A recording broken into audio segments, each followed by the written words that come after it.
All right, so welcome to our discussion. I'm excited to have you all joining us today for this fireside chat with Seno Medical featuring Frost and Sullivan. We'll be covering simplifying the complexity of diagnosing breast cancer. I'm Nicole Ager, Chief Marketing Officer here at the Mullings Group Companies. I'm joining you today from our studio in Delray Beach, Florida at 160 Studios.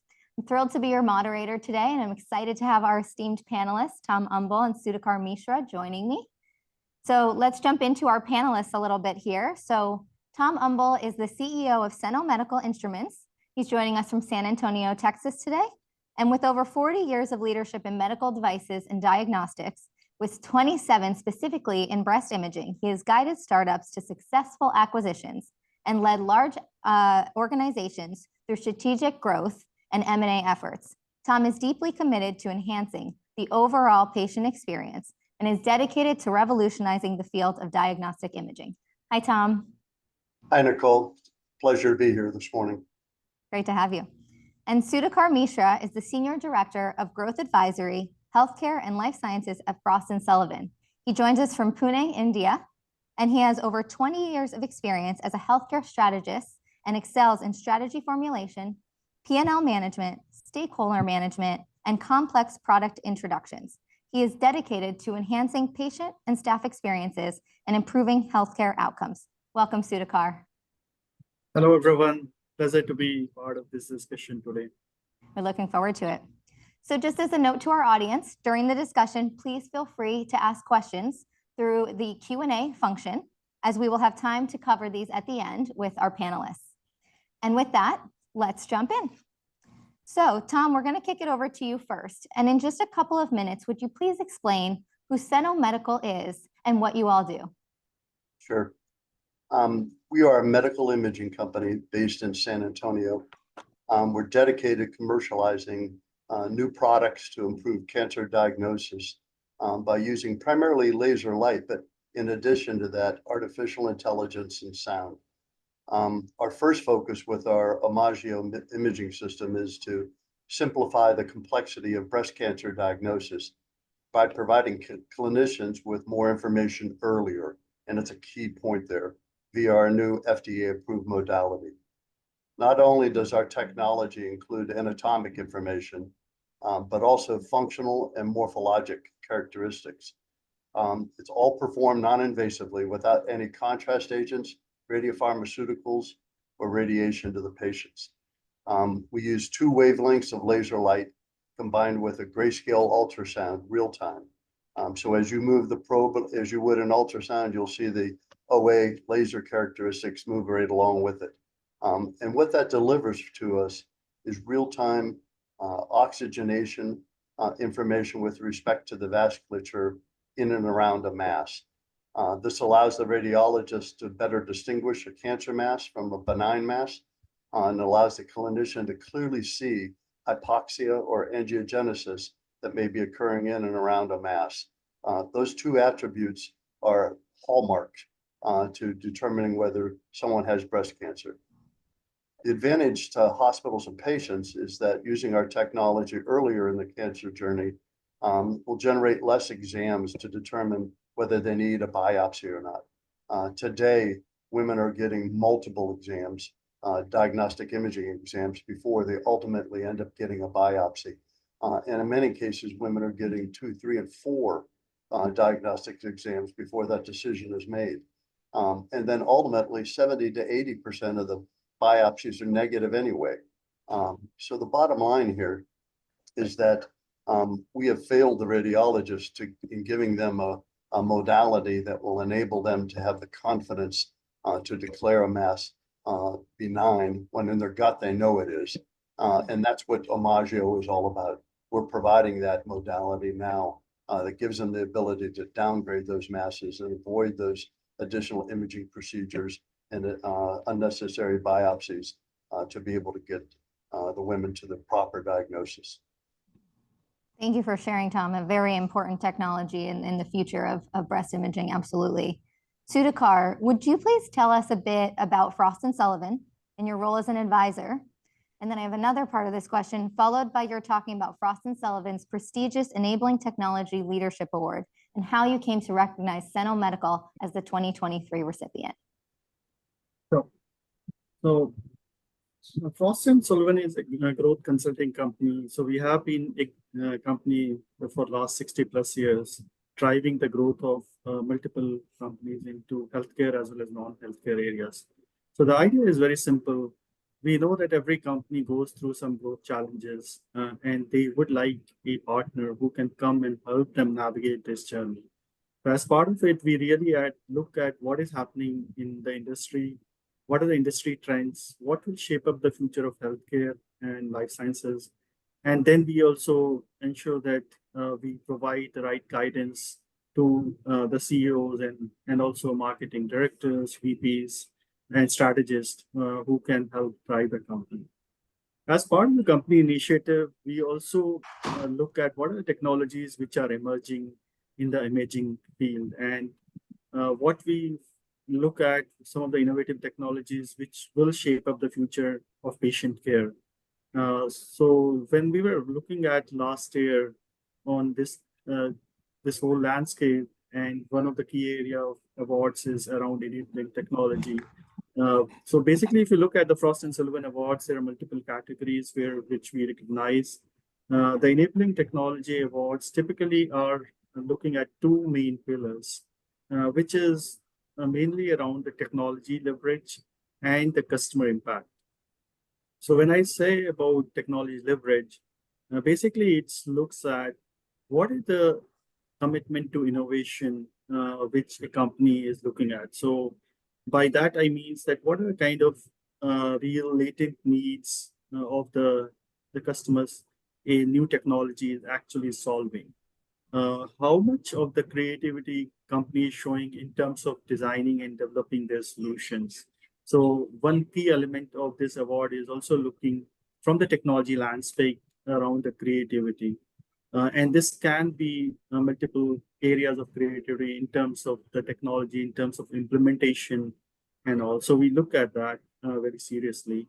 The other thing is also, once we look at the technology, technology by itself should also have the commercialization aspect. So what are the chances of this technology really becoming big and having a greater impact? And this is again looked from multiple dimensions. And very critical aspect from the technology leverage is that we look at how much scalable this technology is. Can it go from one area to another area? So in this case of Seno Medical, we were also, once we evaluated, we looked at whether it can be also applied to other areas apart from breast imaging or breast screening. So we look holistically from the technology leverage, which is very critical dimension. On the other side, we also look at what is the actual impact of this technology which it will bring in. So are we really creating a solution which will be more price competitive or will be more value addition to the customer and will bring either the operational efficiency or will bring the elements of real staff, maybe solving the problem of staff burnout and things like that. We also investigate and understand that how the customer experience has been in terms of using the solution and what their feedback is. So we also try to gather and collect those insights as part of the process. And then we also look from what is the post-sales experience and the brand equity which a company is actually bringing on the table as part of this whole process. So the whole award process is very, very comprehensive. It looks at the multiple dimensions, and then we only selectively choose companies which we feel has really done well on these 10 critical dimensions.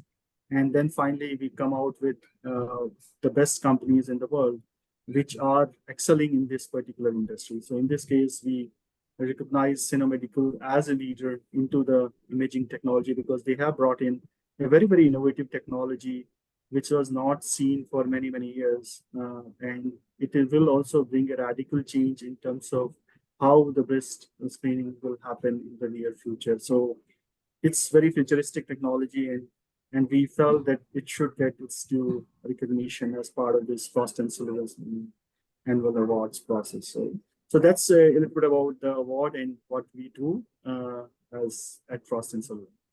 Thank you, Sudhakar. Excuse me. And thank you so much for the deep dive into what you do there. And congrats is due again to Seno Medical on being the recipient here. So congratulations, Tom. And we'll kick it over to you to tell us a little bit about the standard of care in breast cancer diagnostics and why you think the Seno technology is resonating so well with the market. Sure. The current situation is such that there's two distinct parts to breast imaging. One is the screening piece, where women are routinely, either annually or biannually, put through a mammography exam, trying to detect whether cancer is present or not. And it's a broad application. All women should do that over 40. It's something that is intended just to try to make certain you don't miss a cancer. And then you enter into a diagnostic phase where the demands on the imaging modalities in that phase become greater, because now you're trying to determine whether that suspicious mass that was found is one that warrants going on to biopsy or is potentially a cancer. And the level of difficulty in that area is much more difficult.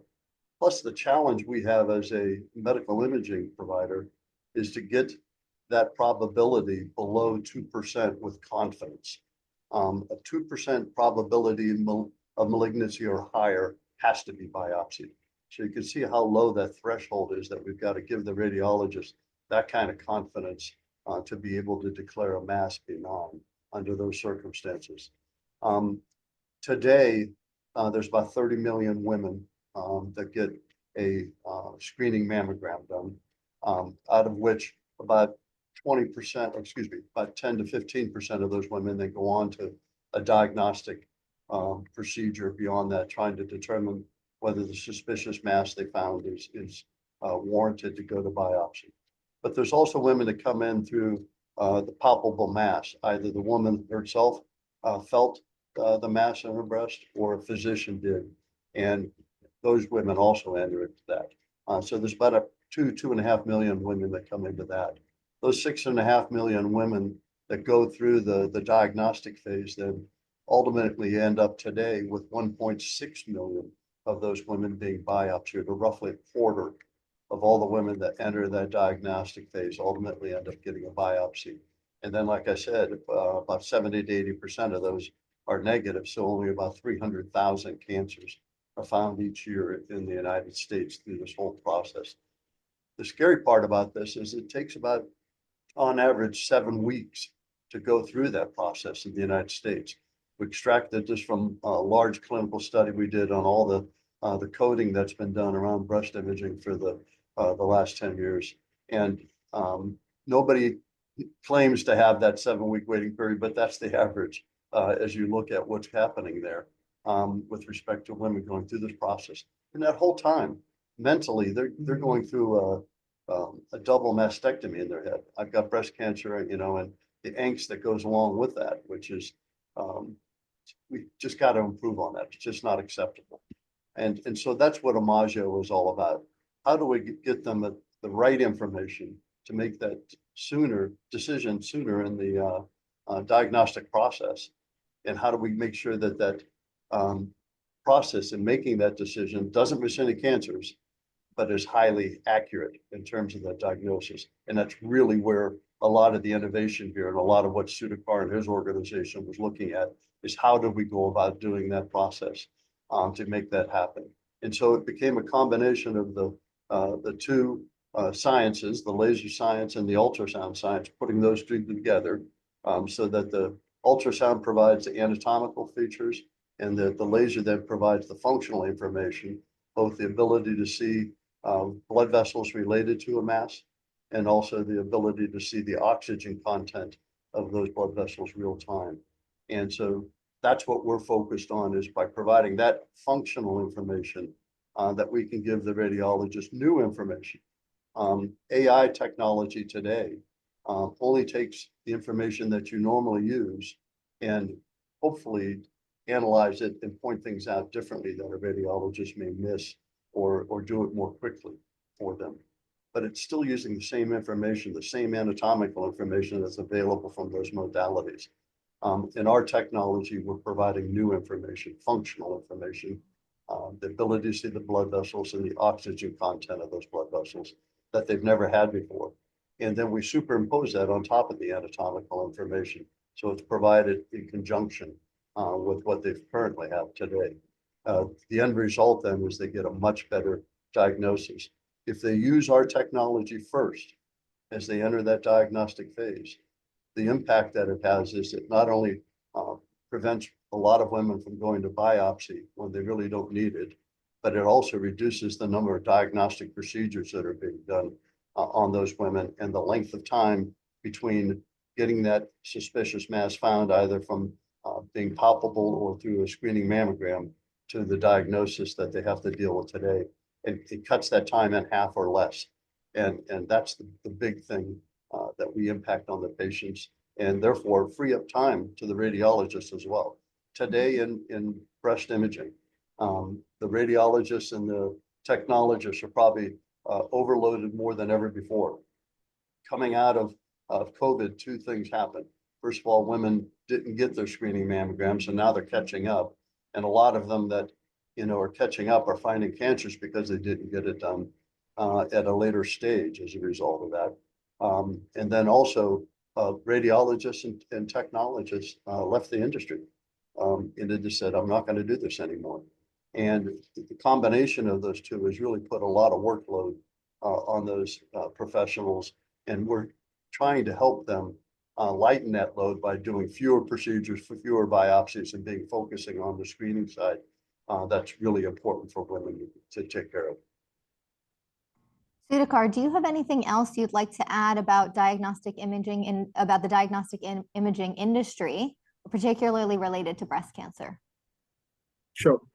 So I think Tom has brought in some good perspectives. So there are two key players in this whole game. One is the patient and other is the provider or radiologist in this case. So if you look at particularly the breast imaging space, one is that radiologist is one of the most busiest and every minute saved for them is saving them from additional burnout. So we normally see a lot of burnout happening throughout the hospital, especially for physicians. So how can a new technology actually bring these kind of additions and save extra minute for them so that they can really either look at a new patient or they can spend more time in the patient care as well. So that's a critical dimension which new technologies are driving towards.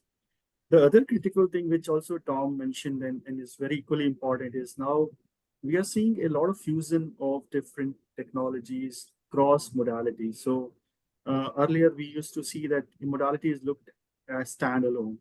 But what Seno Medical has also done, they have looking at creating a new modality on a new technology which brings existing data from, or you leveraging some of the data from ultrasound and trying to fuse it with the new technology they have developed from the optoacoustic technology. So that's a critical dimension, that how do you leverage technologies so that you can save time for the radiologist?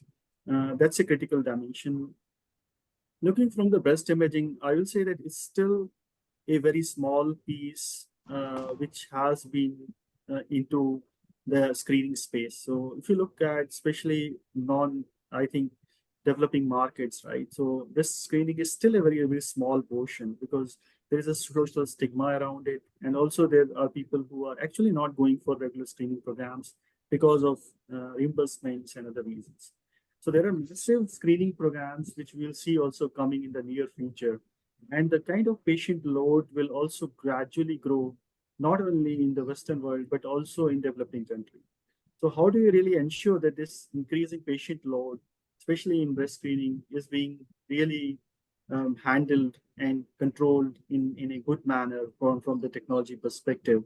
And if a radiologist is really able to screen it very early on, trying to understand which patient might have a better chance, maybe higher chances of some disease or breast cancer, they can really save on that time. So early diagnosis definitely helps you And also early and accurate diagnosis actually helps you to save on a lot of time for everyone, and also the frustration and also the kind of dejection into the whole healthcare system. So I feel that it's very critical that the diagnostic imaging, especially in the newer technologies, really bring that speed and accuracy and the right diagnosis at right time and right place. And that's the critical dimension, which we have been seeing not only in this space, but if I talk more on the broader diagnostic imaging space, we have also seen a lot of such fusions happening where maybe multiple modalities are being looked upon in a treatment of cancer. So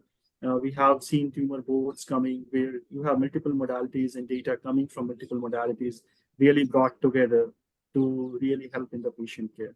So I will say it's a very good step forward, both for the patient as well as for the radiologist. And we definitely need more and more solutions into the diagnostic imaging, which can help make the healthcare ecosystem better. So Sudhakar, you bring up early, and this kind of dives perfectly into what I'd love to ask Tom is, we talk about early, and guidelines have now adjusted again to now screening women at 40. And so does that play a role in the need for a technology like Seno's? And if so, how? Yeah, it's kind of a very personal element to me, in that, as you noted, I've been around breast imaging for 20-some years now at this point in time. The earlier company that I ran became the digital detector that became Hologic's digital mammography and 3D tomosynthesis systems. And all the way through that, and all the way through this company as well, it's one of those frustrating things that you watch this data come out every other year. Somebody does a study that points in the opposite direction of when women should get their initial screening, and when the routine mammography should start, and at what frequency.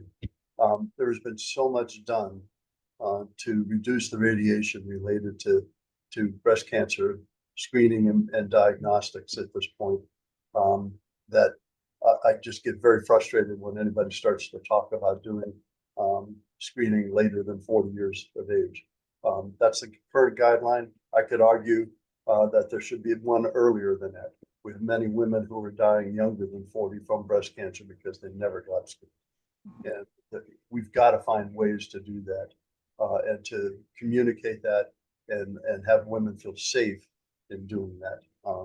My wife, my daughters, my granddaughters, I'm hoping that they get their screening mammograms done routinely and early as they can possibly get it with their physicians. And I think the data supports that. Every so often somebody tries to go the other direction, and we get a study that was done, and then all the arrows start flying in both directions as people fight over it. And it's a shame, because it confuses women. And we ought to come out with a concerted, solid, single statement that says no later than 40 start and do routine screening mammogram. The interesting thing for us in that area in particular is the aspect that I talked about with respect to we have no ionizing radiation, no contrast media. We have no adverse reason or problem with using our technology. You could do it every day, all day if you chose to, without having any adverse effects. Ultimately, I would love for us to be able to find ways to apply our technology into a screening situation that would enable it to have that capability. Today, we are just diagnostic approved, and it's as that diagnostic that we're marketing the product as today. But I'm hoping that over time we can find a way to move it earlier into the process and into the screening area, where we can help women, particularly women with dense breasts that are struggling with that screening process without ultrasound present in some states still today. And we can be a part of that process. Yeah, continuing to put the patient first and really where they need it. So thank you, Tom. So Sudhakar, do you have anything to add about the overall need for technological innovations to help improve and accelerate diagnosis? Sure. So if you look at this whole breast screening space, so I think there has been a lot of development in terms of, first on the imaging side, where there were higher resolutions actually looked upon, and the diagnosis was being made. The other critical dimension, which is very, very important, and I know that Seno has also done some good work in that area, is that how do you really use technologies like AI, artificial intelligence, and bring that in, infuse it as part of the overall imaging landscape. So that's a big trend which we are seeing. And if you look at also the FDA, the number of approvals which has happened in the radiology space, it's humongous. That's the biggest portion of the applications which are coming there. So there are huge developments happening in terms of artificial intelligence, which are helping a radiologist. So it's kind of a virtual, I will say, assistant to any radiologist in trying to detect it faster and quicker. So they are really helping to reduce the burden, as well as also in many cases trying to do the early detection. So I feel the integration of technologies like AI. The other critical part is also how do we really also use this data on a long-term basis once we have some evidence-based data coming from this, and try to apply it for some kind of mass screening programs. Because maybe imagine that area in US has a higher population density of breast cancer. How to really leverage this data and also apply it for creating some specific programs. So I feel that technology, all the data which we are generating is good. And what I know currently is that only less than 5% of data is actually used for meaningful clinical decisions. And it's very important that we have a technology which helps you generate that data in real time and then try to use that data in a long-term basis. So that will be very critical aspects in breast cancer screening space, as well as in other diagnostic imaging space as well, because it will have a huge impact on the patient care in general and also on the physician and healthcare ecosystem. So I feel these dimensions need to be looked very critically, and everyone has to work together. And this is not only the job of a medical device company, but there you have hospitals, regulators, providers, everyone who should join hands in creating this kind of ecosystem, which will ultimately impact positively the patient. Great. So before we jump into the next subject, anything final that either of you would like to add on the diagnostic imaging industry? The only thing that I would add in there quickly is just the advent of AI in medical imaging. It's clearly a huge piece that layers in everywhere. And frankly, 5-6 years ago, when we started designing this final version that we brought to market, we knew we couldn't do it without AI, and it became a critical part of our technology. It also became, the buzz in the industry. And I think until AI gets leveled out a little bit in the industry, it's almost confusing in terms of what's going on, but it is critical as a component within our product. It was critical for us to have that to get our PMA approval, and it's critical to use that as a technology for the radiologist to become accustomed to using our technology and understanding what they're looking at.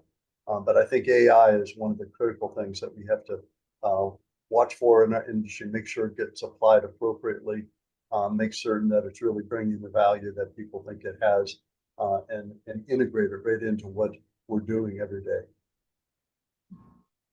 Great addition there. And we'll dive a little bit further into that PMA route in a little bit as well. So Tom, bringing a new technology to market can be challenging. So what strategies has Seno implemented to drive adoption of Seno's innovation? Yeah, it's a day-to-day topic around here because driving adoption is a real challenge today. We're competing against not only other modalities in the medical imaging world, but we're competing for dollars. The dollars are limited within hospitals at this point for capital outlay, particularly coming out of COVID. They're being allocated to operational issues and things like that they need to cover and manage. And then we started out focusing on what we call the 4 Ps: the patient, the physician, the provider, and the payer. And today you have to appeal to all 4 of them. It used to be you would go to the radiologist and say, here's this great technology. I can make your job easier if you use it, or you're going to be giving better diagnosis if you use it, and they would just say, I want it, let's go get it. Now we have committees of people, sometimes 12, 15 people in the room that all have to sign off on this and approve it in terms of what's going on. So we have to make certain all four of those P's are dressed and not only just satisfied, but see the motivation to implement this technology and bring it to market in terms of what's going on. So your marketing becomes across the board. The terminology you use becomes very critical so that make sure everybody understands it. And we've gone through that evolution even within our own organization on how we talk about our products so that they understand what we're talking about and see the benefits of it, both from a cost performance as well as a diagnostic performance, as well as from the patient, just to be able to get through the process more quickly. Yeah, so in terms of bringing to market, so Seno elected to go through the pre-market approval route in pursuit of your FDA clearance. So tell us about your experience. What were some of the milestones along the way to securing your PMA that affirmed you were on the right path? And just dive a little further into that for the audience. Yeah, going through the PMA process is not for the faint of heart, I'll tell you. It is a real challenge, having gone through 4 or 5 of them myself over my career. To give credit where it's due, I did not make the decision to go through the PMA route. My predecessor did, but I think it was the right one. I would have made the same one. It is a almost drug approval equivalent in the medical device world in terms of what you're going after. But the big thing there is it points to the fact that you don't have a predicate device. There's nothing that they can compare you to say, okay, you're as good as what we've already approved, therefore you should be approved. You're going in with new claims.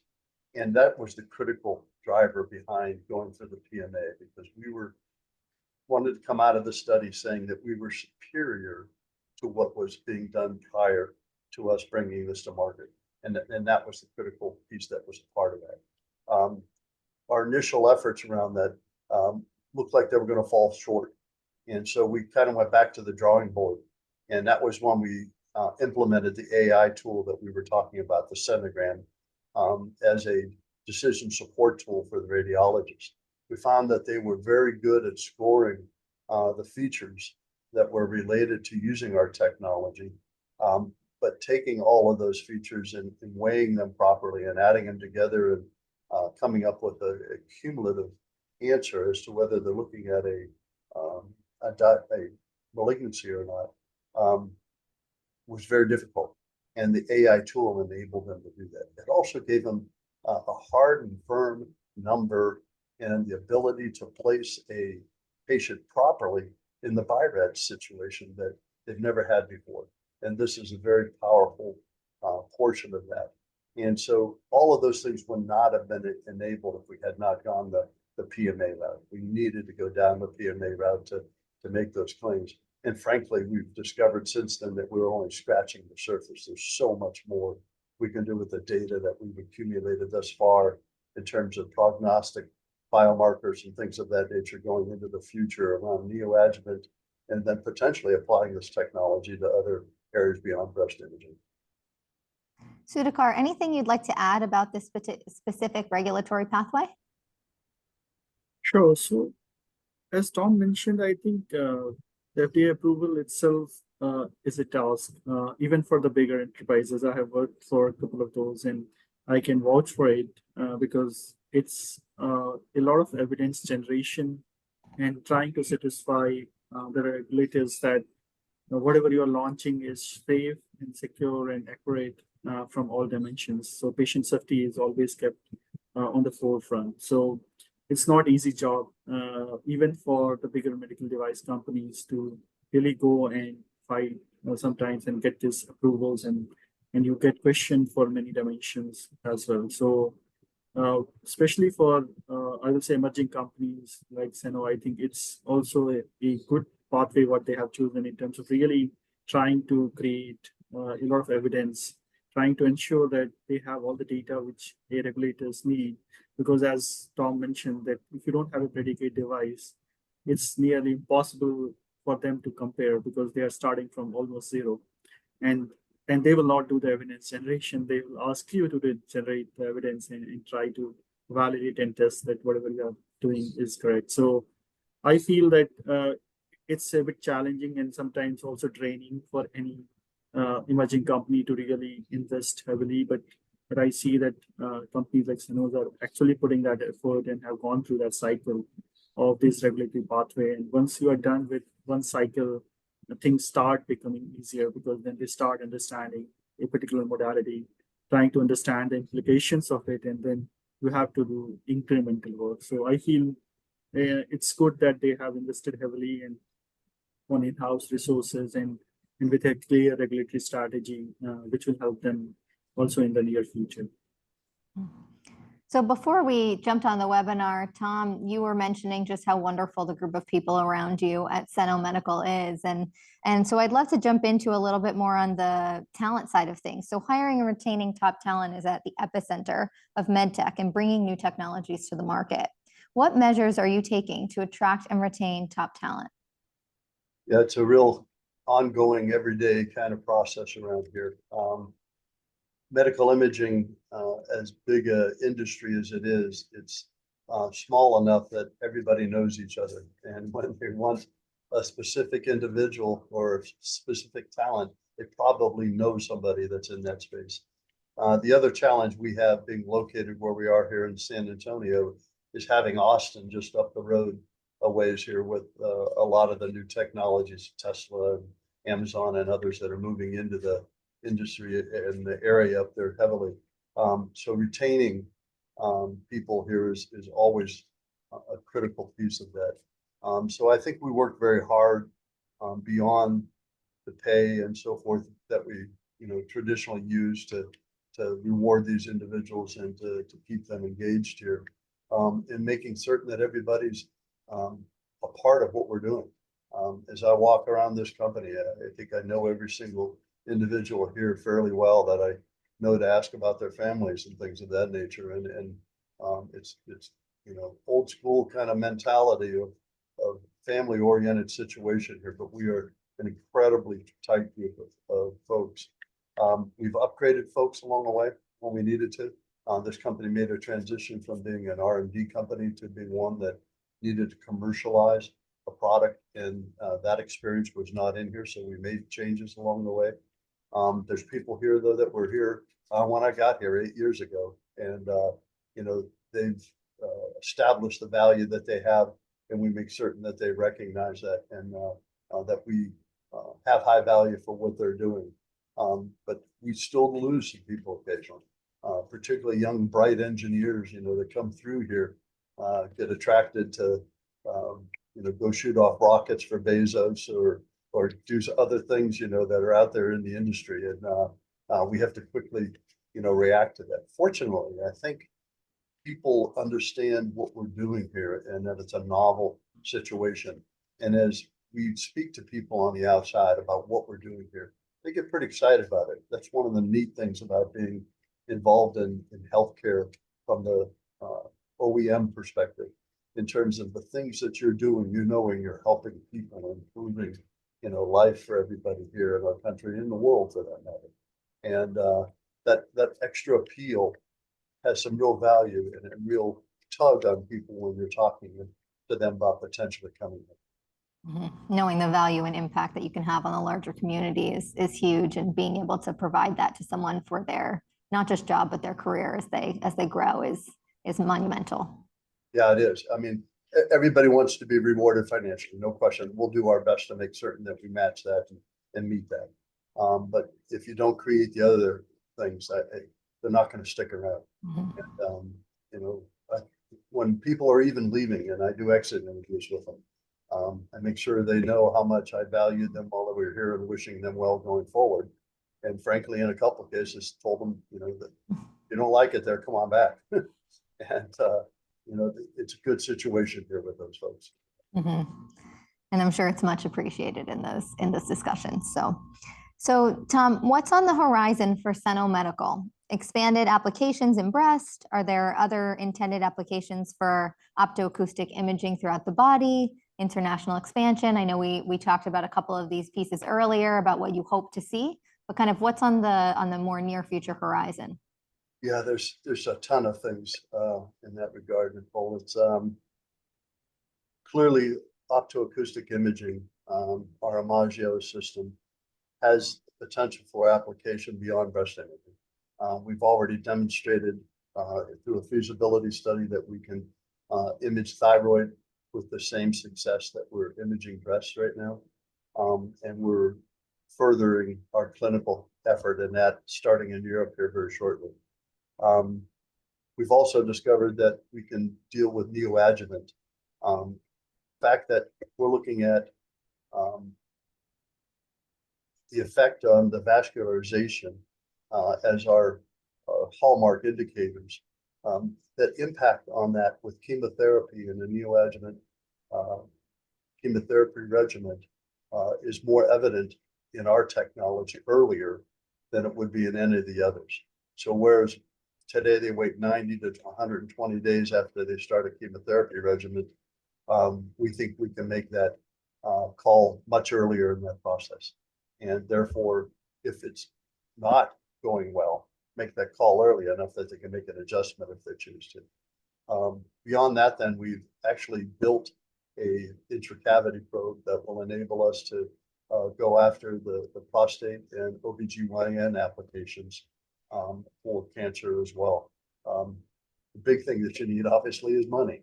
And so you'll see us out on the market here pretty quickly, trying to raise another round right now to expand on our commercial operations, both in the sales, service area and support areas, as well as to get additional money to start those clinical studies in those other areas. So that's the focus for our company right now in terms of the future. Mm-hmm. And interestingly enough, that did answer one of our Q&A questions. So, we jumped right in there before we even realized. So Sudhakar, any additional comments about the imaging landscape and what the future holds for Seno, as Tom discussed, as well as in general, whether in breast or other imaging applications?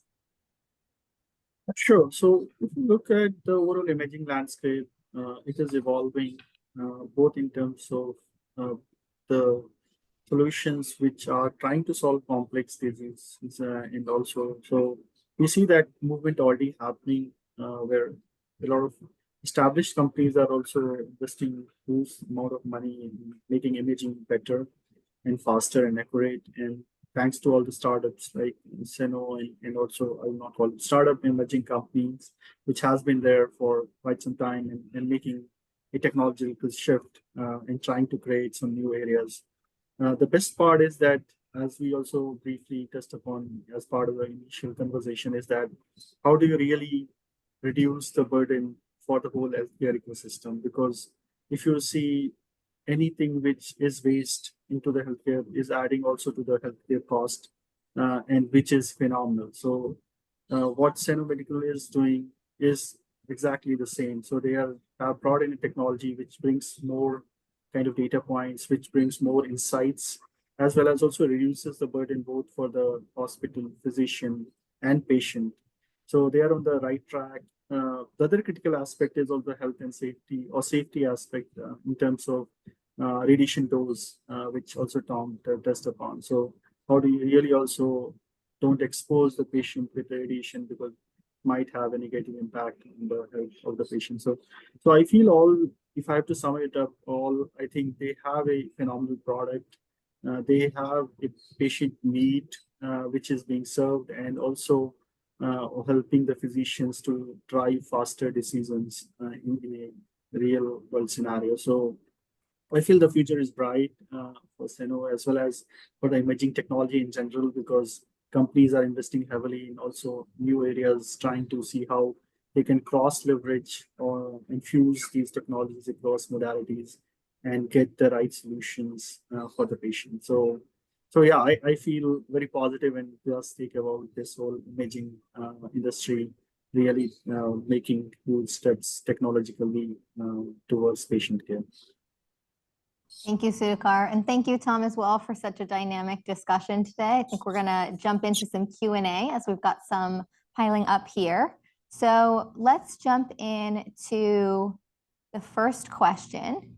So Tom, what advice might you give another medtech organization about choosing the right regulatory affairs partner? Yeah, this is one of those critical decisions you have to make when you're in a startup mode in particular, or particularly when you get into a larger company. And having been in both, I found that you just can't survive and do this well without having that regulatory role internal to your company. They need to be an employee of the company and committed to what's going on and focus there. There's so many regulatory issues these days that we have to comply with. It's not just FDA related, but it's the CE mark efforts in Europe. It's going into other countries. It's all of the good manufacturing practices issues. It's the inspection people that come in and out of here. We probably get audited on average since I've been here 3 to 4 times a year by somebody. And so if you don't have somebody on staff and in here, I don't know how you manage that well. Now, do we supplement that with outside resources? Absolutely. Finding good CRO partners. The last one we did was with the ACR was vastly improved, along the way from what we had done before. And you've got to find those right people and stay with them and work with them, because they get to know you and your operations and make that happen properly. But between our RAQA people here and our clinical affairs organizations, we couldn't do it without them being inside and a key role within our staff and a part of our everyday operations. Mm-hmm. So it looks like we have another question that actually touched on earlier. We brought up the potential for international expansion, and there was a question around some of that and where you may look to be expanding, if at all, in the coming years. Right. We are hoping to get our new MDR CE mark. We had an MDD CE mark on the original system, but with the transition to MDR in Europe, it has really turned them upside down. It's unfortunate, but what used to be a 6-month process is a multi-year process over there now. And we are coming out the back end of that and hope to have that approval very quickly here and actually start to place systems in Europe yet this year. So it's that imminent to us, we hope. In addition to that, we're going after the COFE pre-approval in Mexico, and we'll start to work with the distributors out there, and then start to work our way south down through Latin America with Brazil and others, being added to that as we go forward. Beyond that, it's a little more difficult, and I don't necessarily want to go into Asia without partners of some kind in those situations to go after that. So we're still working our way through that, but Europe is our clear next target and most in higher priority right now. Mm-hmm. Great. And so let's see, our next question is, what are you finding to be the greatest challenge since yours is a concept cell, a brand new modality, versus a competitive cell, a feature differentiation? Yeah, the big thing here is education. In the lack of information, people are going to start to make a lot of assumptions on what your product is and isn't. And you go in with a lot of those preconceived notions on your first discussions that you kind of have to break down, to start with. And so educating them on what it is we have, the fact that it's a new modality, it's not ultrasound plus. It is absolutely like PET CT, where PET provides the molecular information and CT the anatomical. In our case, it's ultrasound provides the anatomical, and the laser provides the functional information. Having them understand that and what it is I'm giving them. And that's where the Senogram kind of helps in that respect. Helps translate what has been a burned in template in their head as to what looks normal on ultrasound to what's normal now and what's not. And so we're able to make that transition with respect to that. But it really boils down to education and in combination with marketing. Our new team of people working on all the marketing efforts right now have really been focusing in on what resonates with the radiologist, what do they really want to see, what means something to them now, and then make certain that we communicate those benefits of our product in those areas and do it in a way that they understand.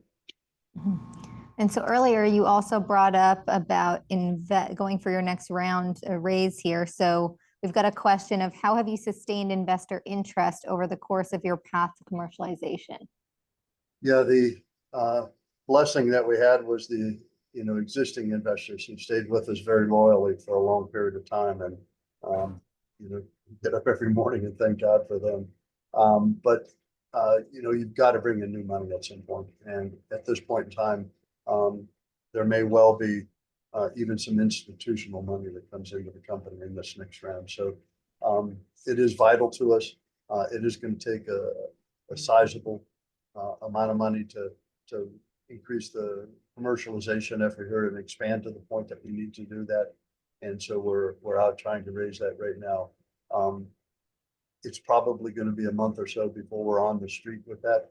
But with that, we'll be actively calling on high net worth and VC, private equity, and strategics all the way across the board as potential investors and partners in what we're doing. And actually, I want to touch in here to Sudhakar, given your role at Frost & Sullivan and with the investor side of things and growth mindset, what can you offer to our audience on, what that looks like to gain that investor interest long term? Sure. So I think if you see there is already good interest into the diagnostic imaging and also into the overall healthcare landscape with the novel. So if I look at two sides of it, even looking beyond the healthcare into the life sciences, there has been huge investments also coming into the biotech firms. There has been huge investments by investors into that space. The same holds true for the imaging industry, although the dynamics is a little bit different because you have a lot more established players. However, there is a lot of attention also and interest into companies which are moving towards new technologies, especially around artificial intelligence, converting data into insights, data analytics. And this is all related to the modalities which are generating this data. So be it MR, CT, X-ray, or ultrasound, or innovative technologies, which Seno is doing. So there's a lot of interest in these companies because everyone is trying to solve the same problem: how to reduce the cost of healthcare, how to make life simpler for a radiologist. If I talk in particular for the radiology department and even for the other departments. So I see that the future is bright. You need to have a product or solution which really solves this problem. And I'm sure there will be investors who will be interested in your solution. Although the only catch here is that it's not going to happen overnight or in a year or two. There is a long gestation period in terms of really going from the concept to a product which really becomes commercially successful. So investors who has a longer term view and appetite, they typically really look at this space, but there are enough investors now we are looking more long term. So I would say, yeah, definitely short answer, yes, very interesting area, but also for the investors who are looking even more long term than very short term returns. Thank you, Sudhakar. And Tom, we did have a question about what the equipment looks like. Where can people go to find a little bit more on what the Seno Medical instruments actually look like? Is that going to the website and they can find a bit more information there? Yeah, the website would certainly be the first place that I direct them. If they're a part of the industry, we'd welcome to join us at our trade shows that are big to us around the world. Society of Breast Imaging in the spring, I think it was April this year, moved up earlier. And then the RSNA in Chicago in the end of November. But we would certainly welcome them into those situations. Obviously, with our installations that are starting right now, that'll become more readily available as we get more of those added to the country for them as well. But the website certainly has enough information there but just fundamentally, just for discussion purposes here, it basically looks like a very large ultrasound system. For the technologist, it's a simple walk up. I can figure out how to use this pretty quickly because it's familiar to them for that reason. Mhm. Thank you. So Sudhakar, Tom, any final thoughts before I take us out? No, I think thanks a lot for today's discussion. I think it was very useful and interactive. So I hope my participants also enjoyed the conversation. Yeah, I think from our perspective, I just welcome this opportunity to talk about our company and our product, and I appreciate being given that. And certainly have enjoyed working with Sudhakar and the Frost and Sullivan people through the whole process that we went through and being looked at and due diligence done on to determine that we were the recipient of this award. And it's something we're very proud of, and it's very important to us here at Seno Medical, and appreciate this opportunity. Well, thank you to all of our attendees and again to Tom and Sudhakar for your time today. If you'd like to keep the conversation going, please follow Tom and Sudhakar on LinkedIn. And then we also mentioned the Seno website. So please go to senomedical.com for more information on these topics. And thanks again for joining us. Have a wonderful day.